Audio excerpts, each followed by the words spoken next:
All right, let's move on to the subject of immigration. And there is almost no issue that separates the two of you more than the issue of immigration. Actually, there are a lot of issues that separate the two of you. Mr. Trump, you want to build a wall. Secretary Clinton, you have offered no specific plan for how you want to secure our southern border. Mr. Trump, you are calling for major deportations. Secretary Clinton, you say that within your first 100 days as president, you're going to offer a package that includes a pathway to citizenship. The question really is, why are you right and your opponent wrong? Mr. Trump, you go first in this segment. You have 2 minutes. Well, first of all, she wants to give amnesty, which is a disaster and very unfair to all of the people that are waiting in line for many, many years. We need strong borders. In the audience tonight, we have 4 mothers of, I mean, these are unbelievable people that I've gotten to know over a period of years whose children have been killed, brutally killed by people that came into the country illegally. You have thousands of mothers and fathers and relatives all over the country. They're coming in illegally. Drugs are pouring in through the border. We have no country if we have no border. Hillary wants to give amnesty. She wants to have open borders. The border secure, as you know, the Border Patrol agents, 16,500 plus ICE last week endorsed me. First time they've ever endorsed a candidate. It means their job is tougher, but they know what's going on. They know it better than anybody. They want strong borders. They feel we have to have strong borders. I was up in New Hampshire the other day. The biggest complaint they have, it's with all of the problems going on in the world, many of the problems caused by Hillary Clinton and by Barack Obama, all of the problems, their single biggest problem is heroin that pours across our southern borders, just pouring and destroying their youth. It's poisoning the blood of their youth and plenty of other people.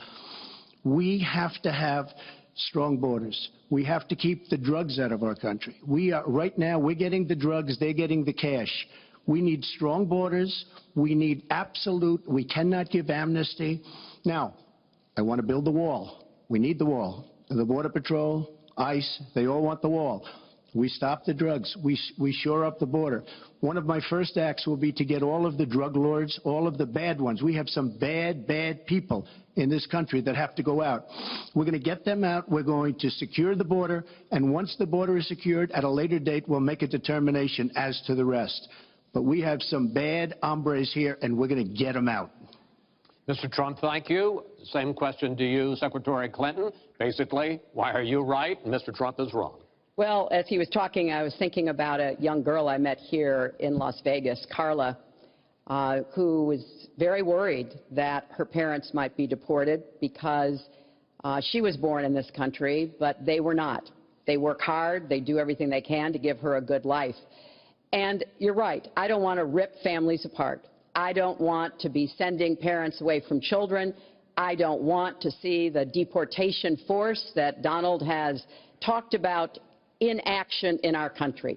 We have 11 million undocumented people. They have 4 million American citizen children, 15 million people. He said as recently as a few weeks ago in Phoenix that every undocumented person would be subject to deportation. Now, here's what that means.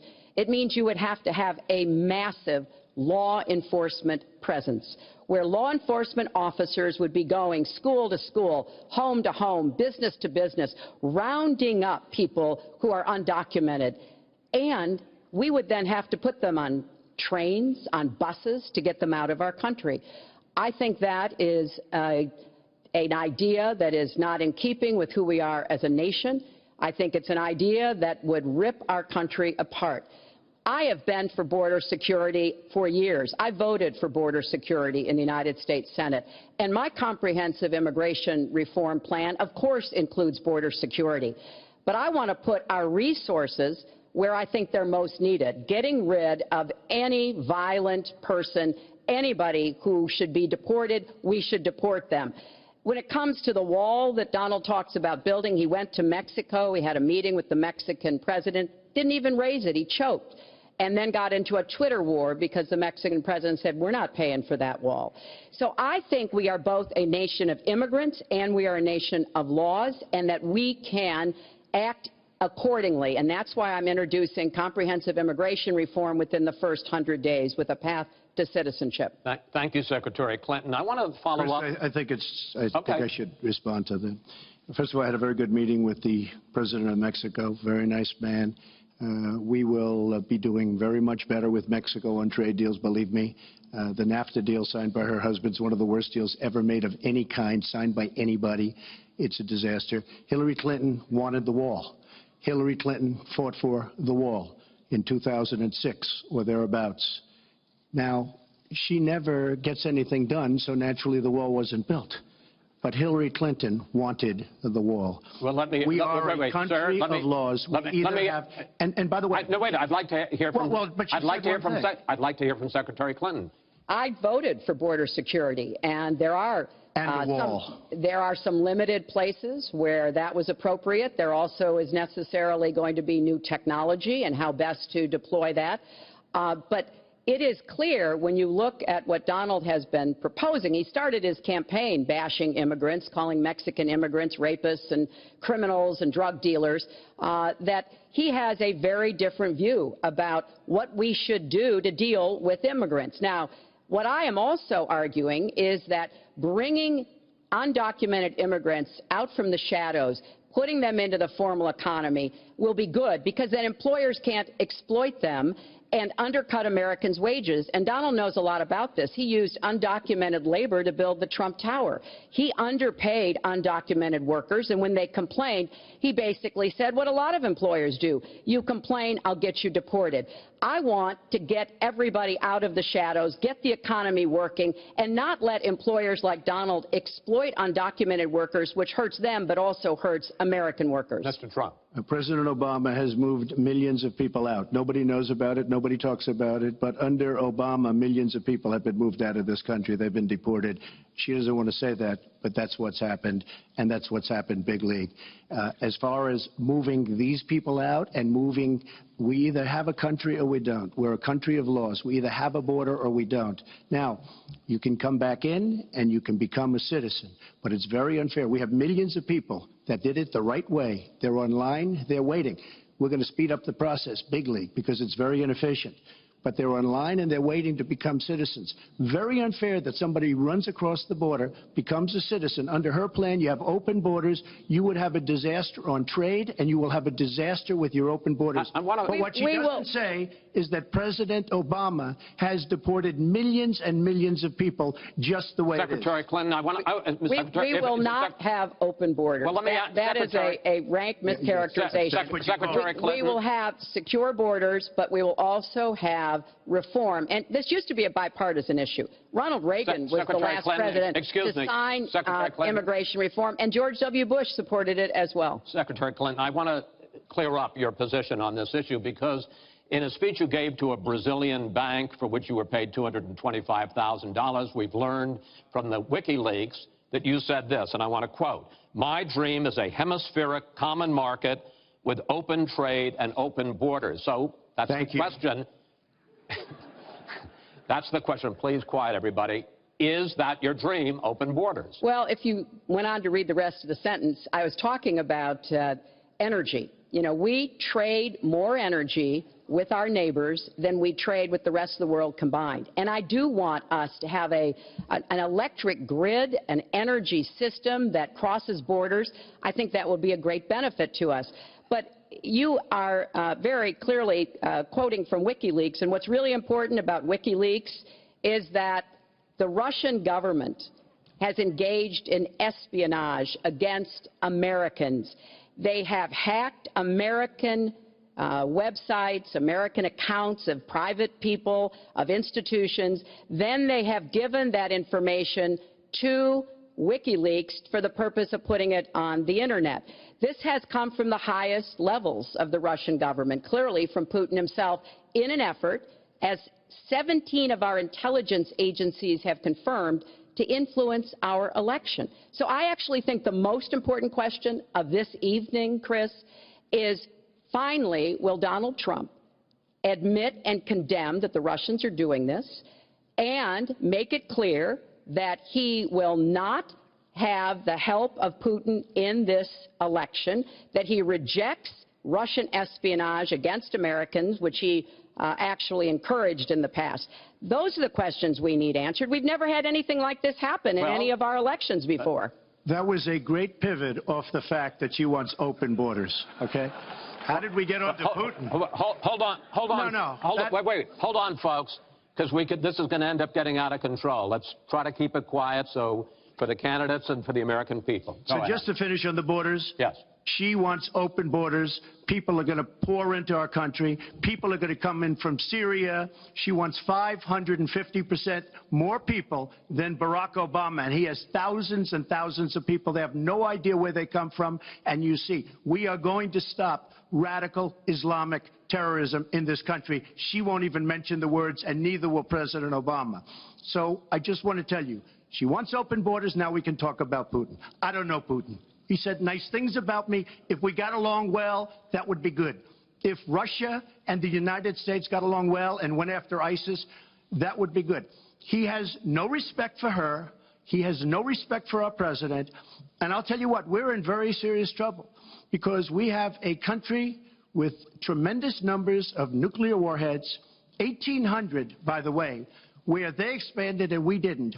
1,800 nuclear warheads. And she's playing chicken.